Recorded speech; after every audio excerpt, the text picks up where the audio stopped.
Hi guys, it's Alex here with Recombo, and I have here Sony's three latest devices. These are the three handsets which Sony have released so far in 2013 here in the UK. These two are coming soon. This is the Xperia L and this is the new Xperia SP. And then this of course is the current flagship, Sony's first device of 2013, and that is the flagship Sony Xperia Z. Now we're going to move the L to one side and I'm going to take a quick look at the differences and similarities between the top two phones in the Sony lineup, mainly because these are both LTE devices, whilst the L is simply a 3G device. So this is Sony's second LTE device of the year. Now, of course, being the flagship, we get the most premium user experience on the Z, but the specs-wise, and although specs are fairly different, the user experience on both is very, very premium and quite similar.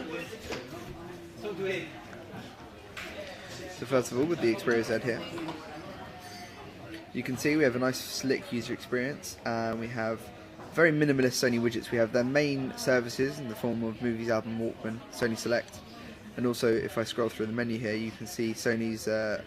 We've got Play Memories Online, which is their cloud photo storage. We have Video Unlimited and Music Unlimited, and that's the main way that Sony are using their services to bring people into the Sony ecosystem. But for the most part, the Android experience, this is the Jelly Bean experience 4.1.2 we have here, is very, very minimalist and very clean, and we really, really like it. I think it's a really nice look and feel to a phone. Of course, on the Xperia Z here, we're rocking omni-balance design on the front and the back with this glossy glass front and back panel with the reflective sides as well. And there's a lot of symmetry, which is what the whole omni-balance idea is about.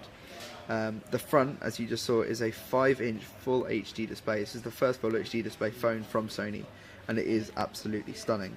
On the back we have a 13.1 megapixel camera with an LED flash, which is also capable of HDR video, which is the first of its kind, I believe, in terms of the smartphone market. And on the front there we have a 2.2 megapixel front-facing camera. Hardware-wise, the Xperia Z has a 1.5 GHz quad-core processor, which is the first quad-core processor for Sony in a smartphone, with the Xperia T being last year's flagship, and that only featuring a dual-core processor with 2 GB of RAM and 16 GB of onboard storage with the option for expandability via micro SD.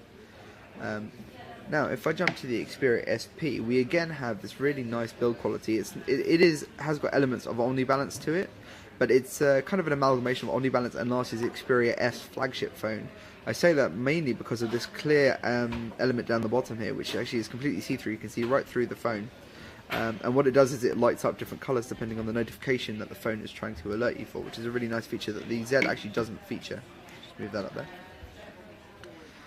On the front we have a 4.6-inch 720p HD display, so it's not full HD and it's not as large as the Xperia Z, but nonetheless it is still very stunning, and as you can see, again, the user experience is wonderfully fast and sometimes actually feels a little more consistent. There's less UI lag than we have sometimes found with the Xperia Z, which might be patched in an update. Again, the user experience is very, very similar. There's the same amount of customization options. Things like small apps, which actually don't feature on the smaller L, also feature in the Xperia SP. And yeah, all around it's a really lovely interface to navigate. On the front, rather than a 2.2, we have a lesser VGA front-facing camera.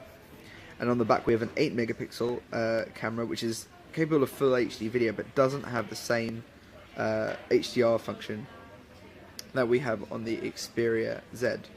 Another big difference, of course, is that the Xperia Z is IP55 and 57 certified, which means it can take a lot of dust and water resistance. It has a lot of dust and water resistance, whilst as far as we're aware this isn't, and that's partly down to the fact it has a removable back, which accommodates the micro SIM slot and a micro SD slot, as well as NFC. You can see the NFC panel under the back. Both devices do have NFC, but you can actually see it when you take the back off the Xperia SP.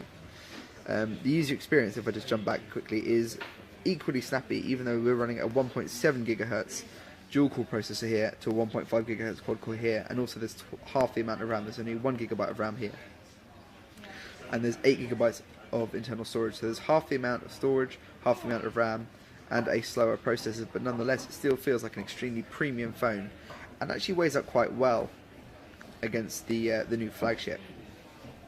So that's a quick comparison between the two top Sony phones, and of course they are both LTE and they're both come to the UK. Well, this is now available in the UK on 4G and 3G contracts. So that's a quick look at the two. Any questions, drop one down below. Thanks a lot.